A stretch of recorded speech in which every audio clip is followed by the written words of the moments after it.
This week on HomeKit News, the Wemo Stage scene controller with Thread.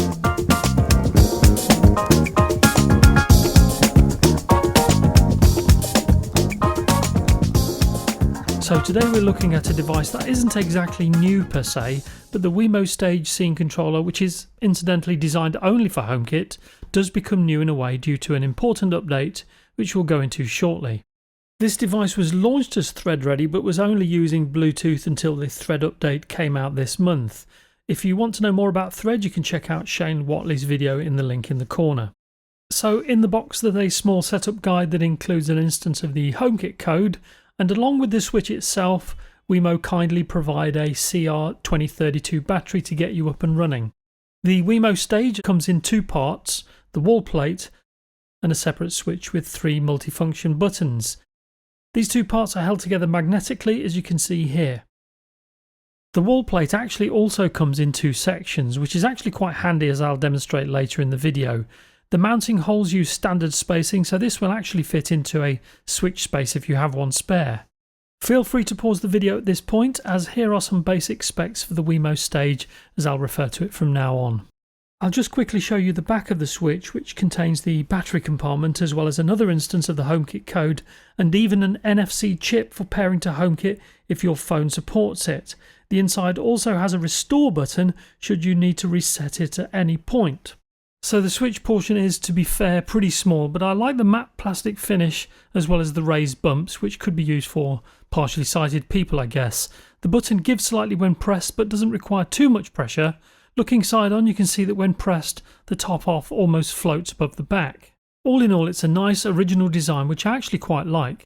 As previously mentioned, if you've got an NFC capable iPhone, you don't need to scan the HomeKit code to add the device to HomeKit.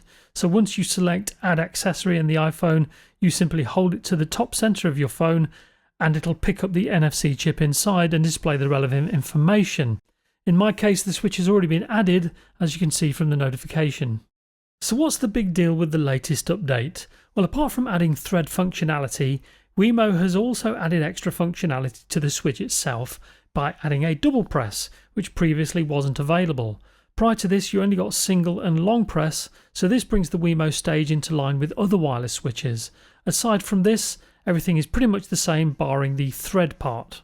If we now hop over to the Eve app, in our Thread network you can see all my current Thread devices, which includes a couple of Nanoleaf Essentials light bulbs, an Eve Energy Smart Plug, listed here as a fan, the 2 Omnia blinds which I recently reviewed, along with 3 HomePods mini acting as border routers, in addition to the Wemo Stage.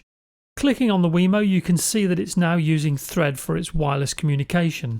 Given all the hoo-ha attributed to Thread, it's only fair to compare it to not only Bluetooth, but other protocols as well. So here's the Wemo controlling a Nanoleaf bulb using Bluetooth. I should state that this is Bluetooth once the device is awake, so performance is optimal here, whereas there are times when Bluetooth is really slow to react, as you may have experienced yourself. Here's the very same test, but using Thread. So this is essentially a Thread button controlling a Thread bulb, and so one would expect faster performance, which is exactly what you get. If I put the results side by side, you can see Thread is actually faster to react, although not by a massive amount. Just remember that Bluetooth needs to wake up after a period of inactivity. In this next example, I'm using the Thread-enabled switch to control an Decora roller shade driver E1 via HomeKit. Pretty decent reaction times. Now this is just to show the switch working with other devices all through the HomeKit framework, but I will be comparing Zigbee with Thread soon enough, so just keep watching. This is the Wemo controlling some LifeX Wi-Fi bulbs grouped together in HomeKit, and at roughly half a second, I'd say the reaction times are as good as you could hope for. Here's a Zigbee wireless button controlling the same bulbs, and although the reaction times are still more than acceptable, in this test they are slower at just under a second. In this next test, I've got the Thread switch controlling a Zigbee smart plug plugged into a set of LED tube lights. The reaction time at 3/4 of a second is still pretty good in my opinion, and when you compare this to a Zigbee switch that is connected to the plug directly via the Decora app, you're still getting a reaction time of roughly 3/4 of a second. To the final test, which uses the Thread switch with my Omnia Thread blinds. The reaction times aren't so great, but there could be a valid reason for this.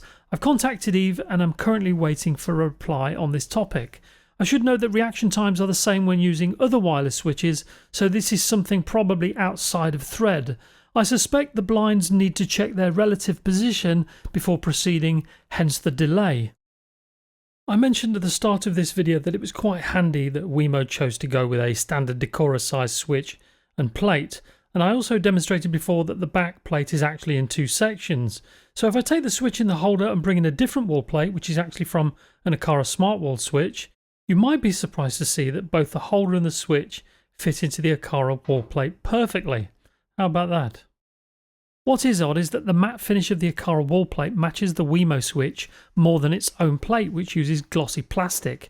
That also may not matter though, because here I've got a 2-gang backplate which is housing the Wemo switch and holder along with an Decora smart switch, and as you can see they both fit just fine, even if the Wemo switch protrudes more due to it being detachable. Add to this a 2-gang wall plate I purchased, and you can see that the Wemo can take the place of a regular switch where needed.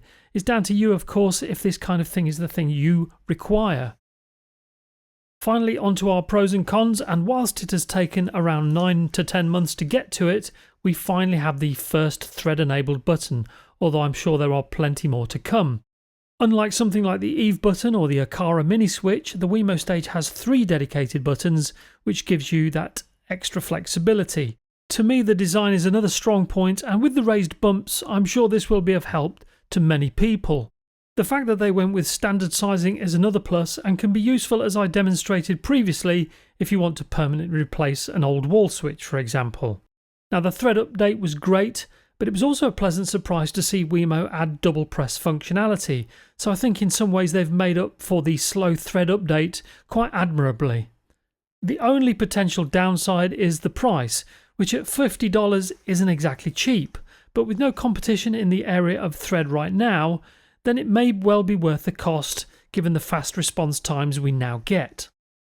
So that's our overview of the Wemo Stage Smart Controller, but for a deeper look you can check out the written review via the link, and until next time, stay safe and eat more chocolate.